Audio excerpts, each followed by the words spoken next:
ಕಳೆದ 7 ದಿನಗಳ ಬಳಿಕ ನಿರಂತರ ಕಾರ್ಯಾಚರಣೆ ಮೂಲಕ ಕ್ರಸ್ಟ್ ಗೇಟ್ 19 ಕೊಚ್ಚೋಗಿತ್ತು. ಈಗ ಸಂಪೂರ್ಣವಾಗಿ 5 ಸ್ಟಾಪ್ ಲಾಕ್ ಗೇಟ್ಗಳನ್ನು ಅಳವಡಿಸೋದ್ರ ಮೂಲಕ ಸಂಪೂರ್ಣವಾಗಿ ಕ್ರಸ್ಟ್ ಗೇಟ್ 19 ಸಂಪೂರ್ಣವಾಗಿ ಈಗ ಬಂದ್ ಮಾಡಿರ್ತಕ್ಕಂಥದ್ದು.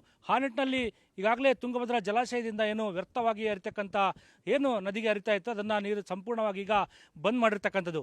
ಅಂದರೆ ಈ ಹಿಂದೆ ಕಳೆದ 1 ವಾರದಿಂದ ತುಂಗಭದ್ರಾ ಜಲಾಶಯದಲ್ಲಿ ಕ್ರಸ್ಟ್ ಗೇಟ್ ಏನು ಕಿತ್ತೋಗಿತ್ತು, ಆ ಸಂದರ್ಭದಲ್ಲಿ ತುಂಗಭದ್ರಾ ಜಲಾಶಯದಿಂದ ನದಿಗೆ ಹರಿತಕ್ಕಂಥ ಚಿತ್ರಣ ಹೇಗಿತ್ತು, ಈಗ ಸಂಪೂರ್ಣವಾಗಿ ಕ್ರಸ್ಟ್ ಗೇಟ್ ಬಂದ್ ಮಾಡಿದ ನಂತರ ಯಾವ ರೀತಿಯಾಗಿ ನೀರು ಬಂದ್ ಆಗಿದೆ ಸಂಬಂಧಪಟ್ಟಂಗೆ ನಾನು ಈಗ ತುಂಗಭದ್ರಾ ಜಲಾಶಯದ ಮೇಲ್ಭಾಗದಲ್ಲಿರ್ತಕ್ಕಂಥ ವೈಕುಂಠ ಅತಿಥಿ ಗೃಹದಲ್ಲಿರ್ತಕ್ಕಂಥ ಲೈಟ್ ಹೌಸ್ ಏನಿದೆ ಆ ಬಳಿಯಿಂದ ಕೂಡ ನಾನು ಈಗ ತಮಗೆ ತೋರಿಸ್ತಕ್ಕಂಥ ಪ್ರಯತ್ನ ಮಾಡ್ತೀನಿ. ಇದು ತುಂಗಭದ್ರಾ ಜಲಾಶಯದ ಚಿತ್ರಣ. ಸುಮಾರು 33 ಕ್ರಸ್ಟ್ ಗೇಟ್ ಇರ್ತಕ್ಕಂಥ ತುಂಗಭದ್ರಾ ಜಲಾಶಯ ಈ ಬಾರಿ ಅವಧಿಗೆ ಮುನ್ನವೇ ಮಲೆನಾಡು ಆಗಿರ್ತಕ್ಕಂಥ ಉತ್ತಮ ಮಳೆಯಿಂದಾಗಿ ತುಂಗಭದ್ರಾ ಜಲಾಶಯ ಭರ್ತಿಯಾಗಿತ್ತು.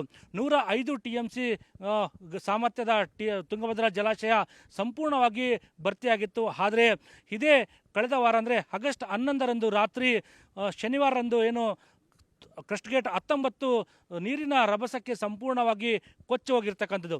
ಆ ನಿಟ್ಟಿನಲ್ಲಿ ಕೂಡ ಏನು ಆ ಒಂದು ಕ್ರಸ್ಟ್ ಗೇಟ್ ಕೊಚ್ಚೋಗಿರ್ತಕ್ಕಂಥ ಹಿನ್ನೆಲೆಯಲ್ಲಿ ತುಂಗಭದ್ರಾ ಜಲಾಶಯದಲ್ಲಿರ್ತಕ್ಕಂಥ ನೀರನ್ನು ಅನಿವಾರ್ಯವಾಗಿ ತುಂಗಭದ್ರಾ ನದಿಗೆ ಬಿಡಬೇಕಾದಂಥ ಪರಿಸ್ಥಿತಿ ಕೂಡ ನಿರ್ಮಾಣ ಆಗಿತ್ತು.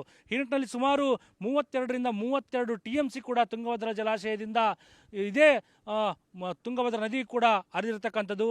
ಆದರೆ ಈಗ ಸಂಪೂರ್ಣವಾಗಿ ಕಳೆದ ವಾರದಿಂದ ನಿರಂತರ ಕಾರ್ಯಾಚರಣೆ ಮಾಡಿ ತಜ್ಞರ ತಂಡ ಈಗ ಕ್ರಸ್ಟ್ ಗೇಟನ್ನು ಬಂದ್ ಮಾಡಿರ್ತಕ್ಕಂಥದ್ದು. 5 ಸ್ಟಾಪ್ ಲಾಗ್ ಎಲಿಮೆಂಟ್ಗಳನ್ನು ಅಳವಡಿಸುವ ಮೂಲಕ ಆ ಕ್ರಸ್ಟ್ ಗೇಟ್ 19 ಸಂಪೂರ್ಣವಾಗಿ ಬಂದ್ ಮಾಡಿದ್ದಾರೆ. ಆ ನಿಟ್ಟಿನಲ್ಲಿ ಕೂಡ ಈಗ 33 ಕ್ರಸ್ಟ್ ಗೇಟ್ಗಳಿಂದ ಇನ್ನು ನೀರನ್ನು ಹೊರಬಿಡಲಾಗಿತ್ತು, ಅದನ್ನು ಸಂಪೂರ್ಣವಾಗಿ ಬಂದ್ ಮಾಡಿರ್ತಕ್ಕಂಥದ್ದು. ಅಂದರೆ ಈ ಹಿಂದೆ ತುಂಗಭದ್ರಾ ಜಲಾಶಯದಿಂದ ಕ್ರಸ್ಟ್ ಗೇಟ್ ಕೊಚ್ಚುವುದಂತಹ ಸಂದರ್ಭದಲ್ಲಿ ಸುಮಾರು 1 ಲಕ್ಷದಿಂದ 1,50,000 ಕ್ಯೂಸೆಕ್ಸ್ ನೀರನ್ನು ಕೂಡ ಪ್ರತಿನಿತ್ಯ ಕೂಡ ತುಂಗಭದ್ರಾ ನದಿ ಕೂಡ ಹರಿಬಿಟ್ಟಿರ್ತಕ್ಕಂಥದ್ದು. ಆ ಸಂದರ್ಭದಲ್ಲಿ ಇಡೀ ತುಂಗಭದ್ರಾ ನದಿ ಕೂಡ ಮೈದುಂಬಿ ಹರಿತಾ ಇರ್ತಕ್ಕಂಥದ್ದು. ಪ್ರವಾಹದ ಪರಿಸ್ಥಿತಿ ಕೂಡ ತುಂಗಭದ್ರಾ ನದಿಯ ಪಾತ್ರದಲ್ಲಿ ಕೂಡ ಉಂಟಾಗಿತ್ತು. ಆದರೆ ಈಗ ಕ್ರಸ್ಟ್ ಗೇಟನ್ನು ಸಂಪೂರ್ಣವಾಗಿ ಬಂದ್ ಮಾಡಿದ ನಂತರ ಈಗ ಸಂಪೂರ್ಣವಾಗಿ ತುಂಗಭದ್ರಾ ನದಿಗೆ ವ್ಯರ್ಥವಾಗಿ ಹರಿತಕ್ಕಂಥ ನೀರನ್ನು ಕೂಡ ಈಗ ನಾವು ಸಂಪೂರ್ಣವಾಗಿ ಬಂದ್ ಮಾಡಿರ್ತಕ್ಕಂಥದ್ದು. ಬಂದ್ ಮಾಡಿದ ನಂತರ ಯಾವ ರೀತಿಯಾಗಿ ತುಂಗಭದ್ರಾ ನದಿಯಲ್ಲಿ ಸಂಪೂರ್ಣವಾಗಿ ಯಾವುದೇ ಕೂಡ ನೀರು ಹರಿತಾ ಇಲ್ಲ, ಸಂಪೂರ್ಣವಾಗಿ ಬಂದ್ ಆಗಿರ್ತಕ್ಕಂಥದ್ದು ಕೂಡ ಈಗಾಗಲೇ 33 ಕ್ರಸ್ಟ್ ಗೇಟನ್ನು ಕೂಡ ಸಂಪೂರ್ಣವಾಗಿ ಬಂದ್ ಮಾಡಿರ್ತಕ್ಕಂಥದ್ದು. ಆ ನಿಟ್ಟಿನಲ್ಲಿ ಈಗ ನಿನ್ನೆ ಈಗ 72 TMC ಇರ್ತಕ್ಕಂಥ ನೀರು ಇವತ್ತು 73 TMC ಕೂಡ ನೀರು ಸಂಗ್ರಹ ಆಗಿರ್ತಕ್ಕಂಥದ್ದು. ಒಳಹರಿವಿನ ಪ್ರಮಾಣ ಕೂಡ ಹೆಚ್ಚಾಗಿರ್ತಕ್ಕಂಥದ್ದು. 44ರಿಂದ 46 ಸಾವಿರ ಕೂಡ ಒಳಹರಿವಿನ ಪ್ರಮಾಣ ಕೂಡ ಇದೆ. ಇದೇ ಪರಿಸ್ಥಿತಿ ಹಿಂಗೆ ಮುಂದುವರೆದರೆ ಇನ್ನು 8ರಿಂದ 10 ದಿನಗಳಲ್ಲಿ ಕೂಡ ತುಂಗಭದ್ರಾ ಜಲಾಶಯ ಮತ್ತೆ ತುಂಬಿಕೊಳ್ತಕ್ಕಂಥ ಸಾಧ್ಯತೆಗಳು ಕೂಡ ಇರ್ತಕ್ಕಂಥದ್ದು. ಈಗಾಗಲೇ ರೈತರು ಕೂಡ ಸಾಕಷ್ಟು ಚಿಂತೆಗೀಡಾಗಿದ್ದರು. ಯಾಕೆಂತಂದರೆ ಈ ಒಂದು ಪರಿಸ್ಥಿತಿ ಇರ್ತಕ್ಕಂಥ ಹಿನ್ನೆಲೆಯಲ್ಲಿ ಒಂದು ಬೆಳೆಯಾದರೂ ಸಿಗುತ್ತೋ ಇಲ್ಲ ಅನ್ನೋ ಆತಂಕದಲ್ಲಿದ್ದರು. ಆದರೆ ಈಗ ತಜ್ಞರ ತಂಡ ನಿರಂತರ ಕಾರ್ಯಾಚರಣೆ ಮಾಡಿ ಕ್ರಸ್ಟ್ ಗೇಟನ್ನು ಸಂಪೂರ್ಣವಾಗಿ ಏನು ಬಂದ್ ಮಾಡಿದ್ದಾರೆ. ಆ ನಿಟ್ಟಿನಲ್ಲಿ ಕೂಡ ರೈತರಲ್ಲಿ ಕೂಡ ಒಂದು ಆಶಾಭಾವನೆ ಮೂಡಿರ್ತಕ್ಕಂಥದ್ದು. ಇರ್ತಕ್ಕಂಥ ತುಂಗಭದ್ರಾ ಜಲಾಶಯದಲ್ಲಿ 73 TMC ನೀರಿದೆ. ಮತ್ತೆ ಮಳೆ ಬಂದರೆ ಮತ್ತೆ ಜಲಾಶಯ ಬರ್ತಾಗುತ್ತೆ. ಈಗ ಮತ್ತೆ ನಮಗೆ 2 ಬೆಳೆಗೆ ನೀರು ಸಿಗ್ಬೋದು ಅನ್ನೋ ನಿರೀಕ್ಷೆಯಲ್ಲಿ ಕೂಡ ರೈತರಿರ್ತಕ್ಕಂಥದ್ದು.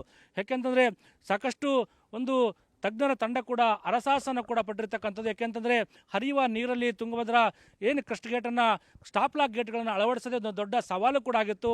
ಅದೆಲ್ಲ ಸವಾಲನ್ನು ಮೆಟ್ಟಿ ನಿಂತು ಈಗ ಕ್ರಸ್ಟ್ ಗೇಟ್ಗೆ ಸ್ಟಾಪ್ ಲಾಕ್ ಗೇಟ್ಗಳನ್ನು ಅಳವಡಿಕೆ ಮಾಡಿ ಸಂಪೂರ್ಣವಾಗಿ ಕ್ರಸ್ಟ್ ಗೇಟನ್ನು ಕೂಡ ಬಂದ್ ಮಾಡಿರ್ತಕ್ಕಂಥದ್ದು.